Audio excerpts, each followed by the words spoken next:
Mga kababayan, magandang gabi sa ating lahat dito sa bansa natin, no? Si former President Duterte inuhuli sa Hong Kong, no? So wala naman talagang jurisdiction ang ICC dito sa atin bansa sa Pilipinas.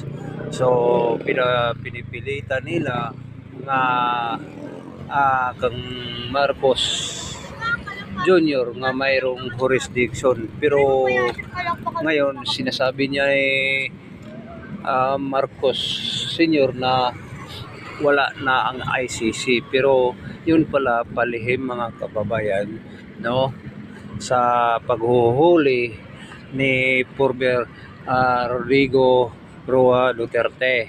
So doon siya hinuhuli sa Hong Kong. So ang pagkahuli ay isang illegal, no, walang warrant o arrest, o sa katotohanan ay wala namang kasalanan si Rodrigo Duterte, mga kababayan, no. Ito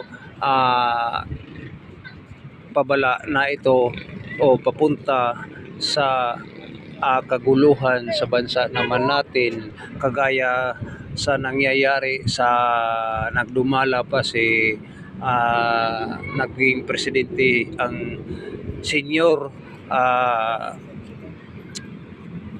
Marcos, no? Ngayon naging presidente naman sa bansa natin ngayon ay si Junior Marcos. So ang masasabi natin dito ay bumalik naman sa kaguluhan, mga kababayan. Madaling salita ay sinasabi ko sa una kong vlog nga araw, ang yapak ni Marcos Junior ay susunod talaga siya sa yapak ng ama niya. So naranasan natin, mga kababayan, ay tayo po ay babalik na singlabasan na kayo, mga kababayan, sa ating lungga, mga kababayan. Doon na tayo sa monumento, doon tayo mag-aid sa people's power. Yun ang panawagan natin sa lahat nating mga viewers, sa lahat nating nanood, no.